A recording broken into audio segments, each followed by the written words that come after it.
কারণ সুবল জানে কৃষ্ণ তো সুবলকে সবার থেকে বেশি ভালোবাসে। আর আমি যদি বলে দিই কাল থেকে আমাকে আর একা নেবে না, সঙ্গে সবাইকে নিয়ে তবে আমাকে নেবে। কি হয় মাঝে মাঝে সবাই খেলে, কানাই আমাকে একাকে ডেকে নিয়ে চলে যায় ইশারা করে, কাল থেকে তাহলে নেবে। আর আমি কিছু জানি, তুই তোর বলছিস বল, আমি যা বলার পরে বলে। সুবল আলাদা হয়ে যেতে চাইছে কেন? গোবিন্দের মুখের উপর কথা বলবে না, শ্রীরাম বলবে কিন্তু সুবল বলবে না। কেন? সুবল যে সুবল বলবে কি করে, বুঝলি না? শ্রীরাম বলছে হ্যাঁ রে সুবল, আমরা বলি তুই ঘান নাড়িস, তুই তো কোনোদিন কিছু মুখের উপর বলিস। বলে আমি যে সুবল, আমার যা কিছু বল সব যে গোবিন্দের দেওয়ারে, গোবিন্দের দেওয়ারে।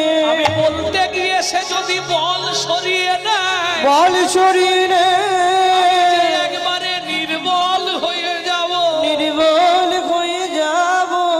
তাই আমি সুবল, আমি যা বলবো ভালো কথা বলবো, অন্য কিছু বলতে পারবো না।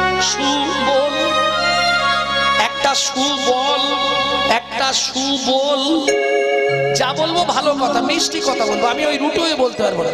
কানাই যাবি নে, এর থেকে বেশি আমি পারবো। শ্রীরাম বলছে এই কানাই তুই মায়ের বড়াই করছিস, হ্যাঁ হাটে হাড়িটা ভাঙবো, তোর মা তোকে কতখানি ভালোবাসে।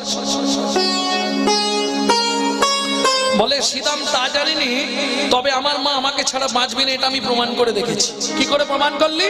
তাহলে শোন বলি। একদিন নবনী খাইয়া ছিলাম লুকাইয়া, একদিন নবনী খাইয়া ছিলাম লুকাইয়া। একদিন কি করেছি জানিস? মা হাটে খুব নবনীর দাম উঠেছে, মা যত্ন করে 3 ভাগ হাঁড়ি শিকায় ঝুলিয়ে রাতে রেখেছে। এইবার শোন না, মধুকে আসতে বলেছিলাম, মধুকে, মধু মানে বোঝেন তো, গুরুদেবের ছেলে, শান্তিপুনি মুনির ছেলে বটু, বটুর ভালো নাম হচ্ছে মধুমঙ্গল। মধুকে আসতে বলেছিলাম, মধু এসেছে, আমি নিচে দাঁড়িয়েছি, মধুকে কাঁধে তুলেছি। মধু বলছে কানাই হচ্ছে না, কি করব? পিঁড়িরও উপরে পিঁড়ি উদু খল দিয়া, তাতেও দুজনেতে নাগাল না পাইয়া, কি করি বল? মাটুলো ধরিয়া তবে হাঁড়িতে মারিলু, সিদ্ধ হইল হাঁড়ি তলে দাঁড়াই, তলে দাঁড়াই, হাঁ করে দাঁড়িয়েছিলাম। ননি সব যতটা খেয়েছি বাকি তো সব গায়ে টায়ে ভর্তি হয়ে গেছে। সকালে মা দেখছে 3টে ভাঁড়ের একটাতেও ননি নেই। বলে বিশ্বাস করে একটা ভাঁড়ে মেরেছিলাম, 3টেই ফুটো হয়ে গেছে।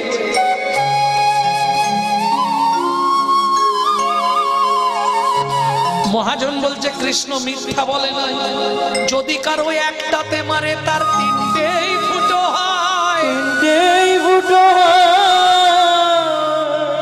এসব অন্তর্জগতের তত্ত্ব সবার জন্য নয়, কি গো? কাউকে যদি একটা মারে এক বানেই 3টেই ফুটো। জ্ঞান কাণ্ড কর্মকাণ্ড কেবল বিষের ভাণ্ড, অমৃত বলিয়া যেবা খায়, অমৃত বলিয়া যেবা খায়। নানা জনি সদা ফিরে কদাচ্য ভক্ষণ করে, তার জন্ম অধঃপথে যায়, তার জন্ম অধঃপথে যায়। আমি একটাই মারি, একটাই মেরেছিলাম, 3টে ফুটো হয়ে গেছে। যার হৃদয়ে গোবিন্দ একবার বান মারে, তার 3 নাড়ি ছেদন হয়ে যায়, ইড়া পিঙ্গলার শোষণ। যোগমার্গের কথা শ্যামাচরণ লাহিড়ীর কোন পিতা থেকে বলছে। ভক্তমন্ডলী, ভক্তিমতী মায়েরা, এটা সবার জন্য নয়, এটা সাধ্য সাধন তত্ত্ব। তো যোগমার্গের সাধ্য সাধন, বৈষ্ণব জগতের সাধ্য সাধন আলাদা। শ্রীরাম, হ্যাঁ যে কথা বলছিলাম, তা নবনী খেয়ে নিয়েছি। মা সকালে উঠেই একদম লাঠি নিয়ে দৌড়েছে, কিন্তু আমাকে পাবে কোথায়? আমি তো ঘরেই নেই। কোথায় ছিলি কানাই? বলে সে একটা জায়গায় লুকিয়ে গেছি। মা তখন গোটা তন্ন তন্ন করে খুঁজছে, আমি কোথায় জানিস? মা সব ঘর খুঁজছে, আমি তো ঘরে নেই। কোথায় ছিলি বলে উপরে। উপরে মানে আমি ঘরের আর কাটায় বসে বসে দেখছি মা কি করে। মা খুঁজে না পেয়ে লাঠি ফেলে দিয়ে এবার মাথা কুড়তে শুরু করলো ভূমিতে। ষষ্ঠী ঠাকুর আছে আমাদের, ষষ্ঠী ঠাকুরের সামনে মা মাথা কুড়ছিল জানিস। একদিন নবনী খাইয়া ছিলাম লুকাইয়া। মা বললে শোন গোপাল, তুই যদি তোকে যদি না খুঁজে পাই এই মুহূর্তে আমি যমুনায় ঝাঁপ দিয়ে মরবো। ও মা মা ঝাঁপ দিতে যাচ্ছিল, আমায় না দেখিয়া মরিতেছিল মা আমায় দেখিয়া। মরিতেছিলে লো মা আমায় না দেখিয়া। আমার মা প্রাণে বাঁচবেন রে ভাই, মাকে না বলে আমি যাব না। শ্রীরাম বলছে বাহ, খুব মাতৃ ভক্ত হয়েছিস, এবার তোর মায়ের গুণটা আমরা বলি। জানি রে তোর মায়ের প্রেম তোকে কত ভালোবাসে, সামান্য নবনীর তরে তোকে বেঁধেছিল গাছে। বেঁধেছিল গাছে। মনে পড়ে সেই নবনী খেয়ে তুই পালিয়ে গেছিলি, তোর মা মুক্তে যাচ্ছিল, আর তুই যখনই ধরা দিলি তোর মা তোকে আষ্টে বিষ্টে বাঁধলো। গোবিন্দ বলছে শ্রীরাম, আমি যার কাছে বাঁধা না পড়ি সে আমায় বাঁধতে পারে না। মা অনেক চেষ্টা করেছিল, বারবার ক আঙুল কম পড়ছিল।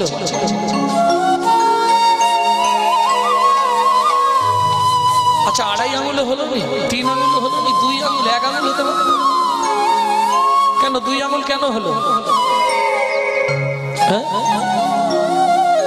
ভগবানের সব আছে, ভগবানের সব আছে, দুটো জিনিসের জন্য ভগবান কাঙাল, প্রেম আর ভক্তি। এই দুটো হলো ভক্তের সম্পদ, যা ভগবানের কাছে নাই। আর এই দুটো যদি ভগবানের কাছে থাকতো তাহলে ভক্তের কাছে ভগবানকে আসতে হতো না। এই দুটো পাবার লালসায় ভগবান বারবার ভক্তের কাছে ছুটে। তাই বলব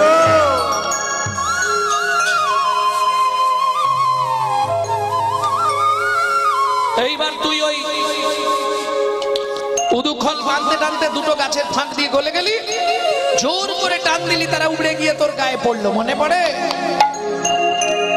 যমলয়োর জন্য যেদিন চেপেছিল যমল অর্জুন যেদিন চেপেছিল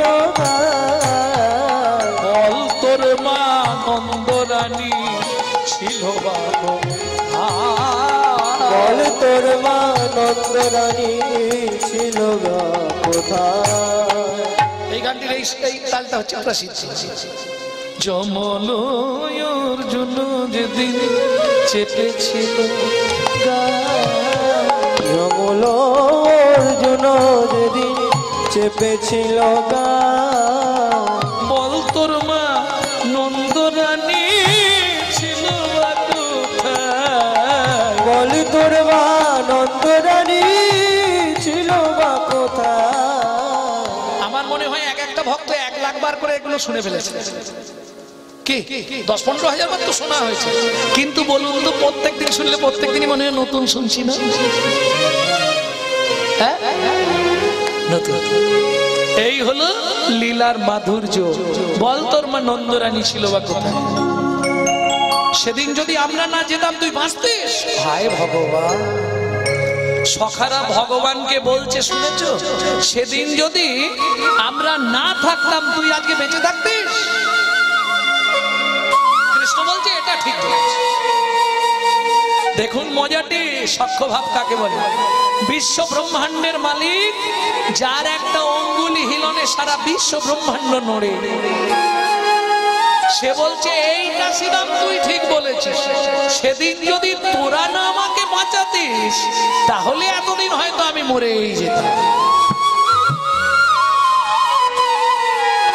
যমল অর্জুন যেদিন চেপেছিল গায়ে, বল তোর মা নন্দরানী ছিল বা কোথায়। তুই মায়ের বড়াই করছিস? এই সুদামা, তোমার মা আছে তো? আরে মধু, তোর মা আছে তো? আছে তো।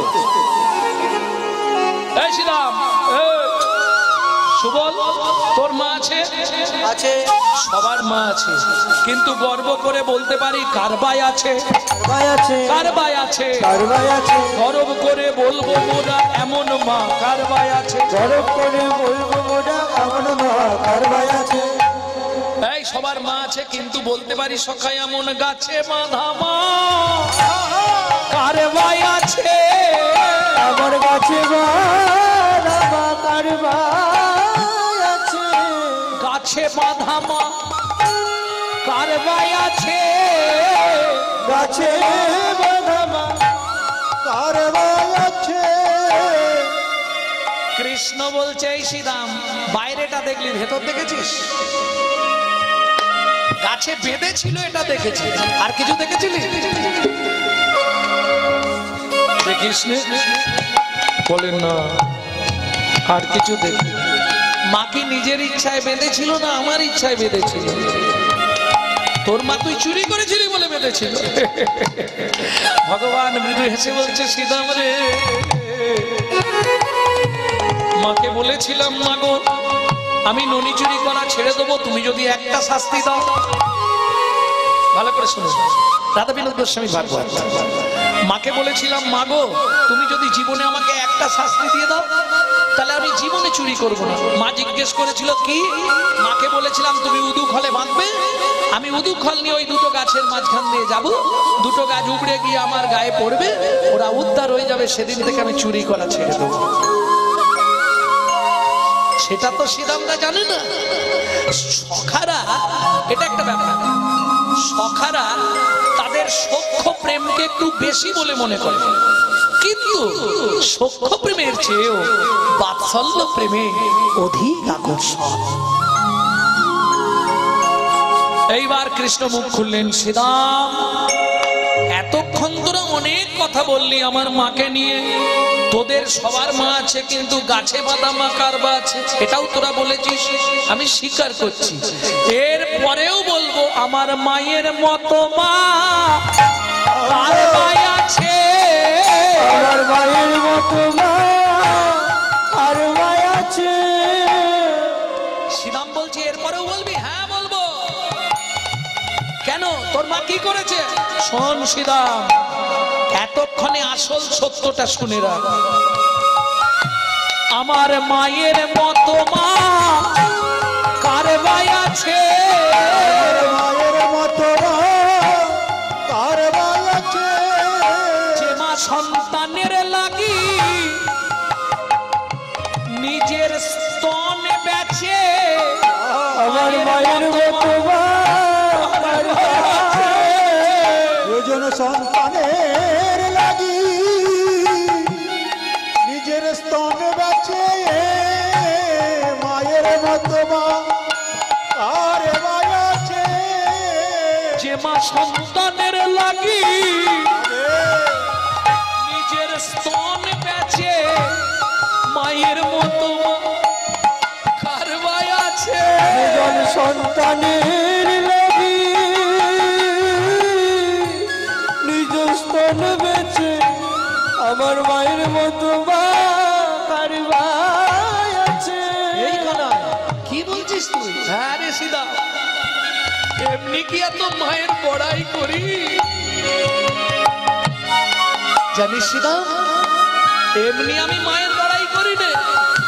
ত্রিভুবন খুললে আমার মায়ের মতো মা পাবি না। বলে কেন রে? সন্তানের জন্য নিজের স্তন বিক্রি করেছিল জানিস?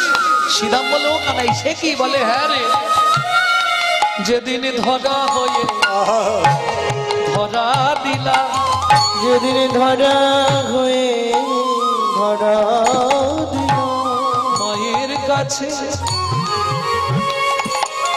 আমি পরীক্ষা নিলাম, যেদিন ধরা হয়ে ধরা দিলাম। আমি মায়ের কাছে পরীক্ষা নিলাম, ধরা হয়ে ধরা দিলাম। ওরে মায়ের কাছে পরীক্ষা নিলাম, সেদিন ভোলানাথকে দোকান সাজালাম। পরীক্ষা নিলাম, ভোলানাথে দোকানি সাজালাম। মায়ের কাছে পরীক্ষা নিলাম, সেদিন ধরা হয়ে ধরা দিলা। আশুতোষকে সঙ্গে নিয়ে যাচ্ছিলাম। আশুতোষকে জানেন? আশুতোষকে সঙ্গে নিয়ে গেলাম মাকে পরীক্ষা করতে। আশুতোষকে মুদির দোকানি সাজিয়ে দিলাম আর আমি পরীক্ষা করতে ঢুকলাম। দেখলি? শোন, এই ধরাতে একমাত্র ধরাই আমাকে ধরে ফেলেছিল, পৃথিবীতে কে।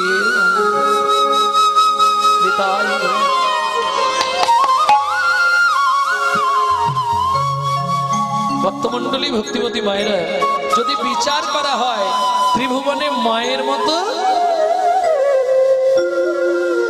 হবে না, শত চেষ্টা করলেও পাবে না। যার মা নাই তার জগতে কেউ নাই, আমি বলছি। আর যার মা আছে, পৃথিবীতে কেউ না থাকলেও তার জগৎটা তার কাছে আছে।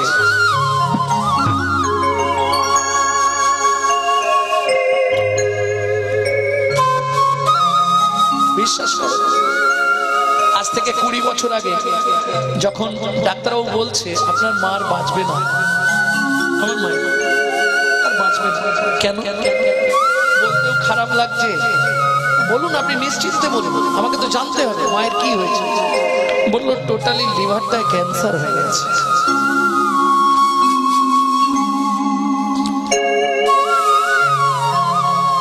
যা যা কিছু ভালো মন্দ খেতে চায় খাইয়ে দিন, বাড়ি নিয়ে রেখে দিন, আর রেখে লাভ নেই।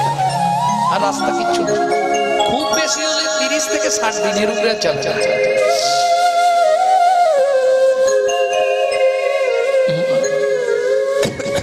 গরম রসগোল্লা খুব ভালোবাসত, কটা রসগোল্লা এনে মাকে খাইয়ে দিয়ে বলছি, মা আর কি কি তোমার খাবার ইচ্ছা? তখন মা মুখ ফুটে নিজেই বলছে, ডাক্তার বলে দিয়েছে না আমি আর বাঁচবো না, আমার যেটা ইচ্ছা তুই করে দিতে পারবি। কি করতে হবে মা বলো? তুই বাড়িতে একটা গোবিন্দ মন্দির প্রতিষ্ঠা করে আমাকে দুটো প্রসাদের ব্যবস্থা করে দেবে। আমি নিরামিষ খাই, কিন্তু প্রসাদ তো খাই না। আমি বললাম তুমি তো নিরামিষ খাচ্ছ, বলে সে তো হনুমান বাঁদরও নিরামিষ খায়, গরুও তো নিরামিষ খায়, কিন্তু ভগবানের প্রসাদ পেলে আমার মনে হয় আমি ভালো থাকবো। মায়ের সেদিনের সেই আদেশ পালন করেছিলাম, মাত্র 6 মাসের মধ্যে সব কমপ্লিট করে দিয়েছিলাম। আজও মা আমার এখনো নিজে রন্ধন করে মহাপ্রভুকে ভোগ লাগাচ্ছে। অথচ 6-7 মাস আগে একবার নিয়ে গেছিলাম যেতে, তখনও ডাক্তার বলছে ইনি বেঁচে আছেন কি করে। আমাদের থিওরিতে নেই, আমাদের থিওরি সব শেষ। তাহলে ভগবানের যদি ইচ্ছা হয় অসম্ভব সম্ভব হয়। এ জগতে যার মা নেই তার কেউ নেই।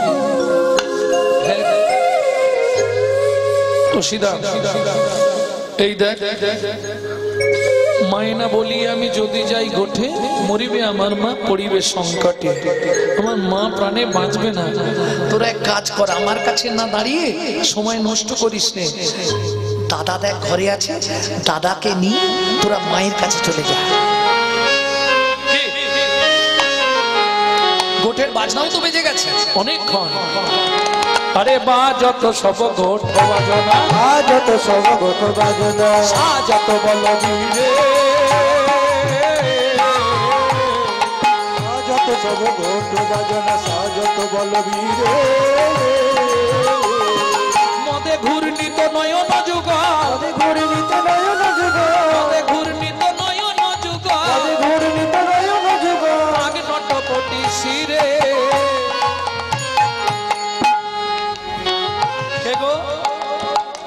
কে সাজছে?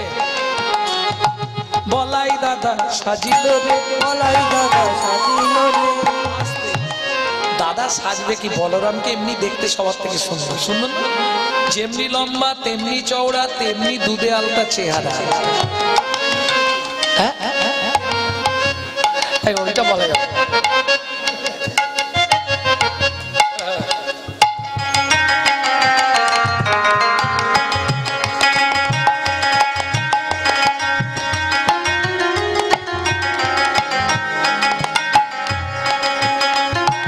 মদে ঘূর্ণিত নয়ন যুগ ঘূর্ণিত নয়ন যুগ ঘূর্ণিত নয়ন যুগ ঘূর্ণিত নয়ন যুগ